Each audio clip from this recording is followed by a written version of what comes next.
मैं बता रहा था कि हमारे हरियाणा में हमें अपने बेटों पर 100% कॉन्फिडेंस होता है। हरियाणा में एक बाप अपने बेटे को कूट रहा था और स्टेट में बच्चे पीटे जाते हैं, हमारे यहाँ कूटे जाते हैं। किसी ने बाप से पूछ लिया बेटे को क्यों कूट रहा है, बोले यार क्या करूं, कल इसका रिजल्ट आने वाला है और आज मुझे बाहर जाना है।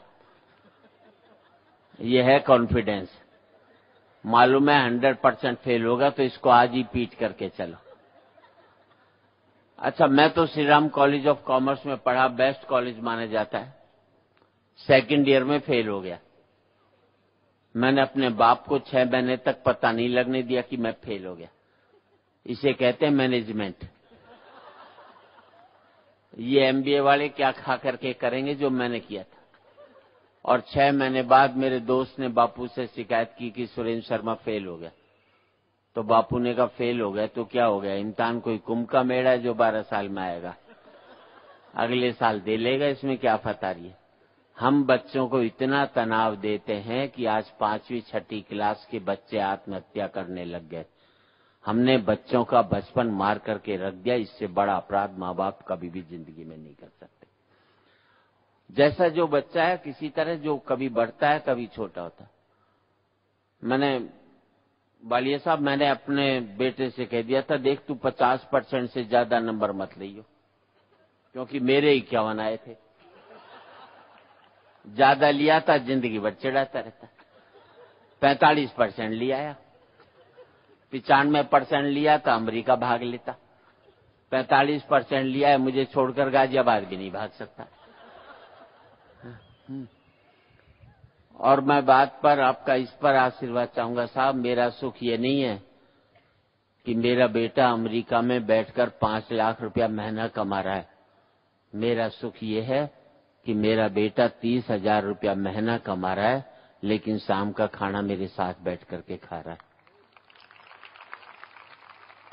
हमने जिंदगी में सारे सुख पैसों में तब्दील कर दिए, तब जाकर के मुल्क में भ्रष्टाचार पैदा हुआ। पैसा एक सुख माना जाता था, अब हमने उसको एकमात्र सुख मान लिया, तब जाकर के भ्रष्टाचार पैदा हुआ। और इस हद तक पैदा हुआ कि मैं कीड़े मारने की दवाई लाया था, उसमें भी कीड़े पड़ गए। कीड़े नहीं मरे तो भ्रष्टाचार है, कीड़े पड़ जाएं तो ये। और मैं तो यहाँ पर बच्चे काफी संख्या में हैं और हरियाणा में बच्चे तो प्रैक्टिकल होते हैं। वो बाप टीचर ने बच्चे से पूछ लिया, मान ले एक खेत को 15 आदमी 20 दिन में जोतते हैं, तो उसी खेत को 25 आदमी कितने दिन में जोतेंगे। तो बच्चा खड़ा हो लिया, बोले मास्टर जी एक बार बता, जब खेत एक बार जुत गया तो दोबारा जोतने की क्या जरूरत पड़ी भाई, जो काम हो गया उसे बार बार क्यों करवाना चाह रहे हो। अच्छा, बच्चे घर की पोल पट्टी भी खोल देते हैं। अब यहाँ बच्चे तो बच्चों से संबंधित ही बात कर, बच्चे घर की पोल पट्टी खोल देते हैं। वो मास्टर ने बच्चे से पूछा, मान ले मैंने तेरे फादर को 1 लाख रुपए दिए 10% इंटरेस्ट, 2 साल बाद तेरे पिताजी कितने रुपए लौटाएंगे। बच्चा बोला जी एक भी नहीं। मास्टर ने चाटा मारा, बोले बेटे तुम हिसाब नहीं जानते। बच्चा बोले मास्टर जी मैं तो हिसाब जानता हूं, पर आप मेरे बाप को नहीं जानते, उन्होंने आज तक किसी का नहीं लौटाया, तो तेरा कहां से लौटाएगा। अच्छा, यहां पर तो सरीन साहब बच्चे कंट्रोल में भी रहते हैं। अमेरिका चले जाओ तो माँ बाप की छाती पर डिस्को करते हैं, क्योंकि पहली क्लास में टीचर बच्चों को पढ़ा देता है, माँ बाप चाटा भी मारे तो 911 को फोन कर देते। अब बच्चों को पीटना अमेरिका में कानूनी अपराध है, जो पीटते हैं उसे जेल भेज देते। हिंदुस्तान में एक कानून बना दो तो सुबह माँ जेल में जावे, शाम को बाप जावे, बच्चे दोनों का नंबर बांध दे, घर में टिकने नहीं दे। अच्छा, हिंदुस्तान में बाप अगर बेटे को नहीं कूटे तो उसकी आत्मा ही शांत नहीं होती, क्योंकि उसके बाप ने उसे कूटा हुआ होता है, तो बदला निकालता है।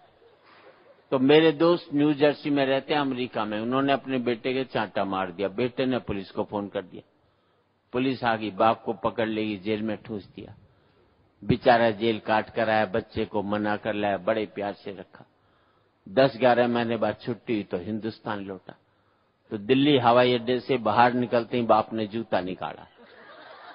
और बच्चे को घर तक कूटता हुआ ले गया। साले अब कर थाने में फोन, देखें कौन तुझे बचाता।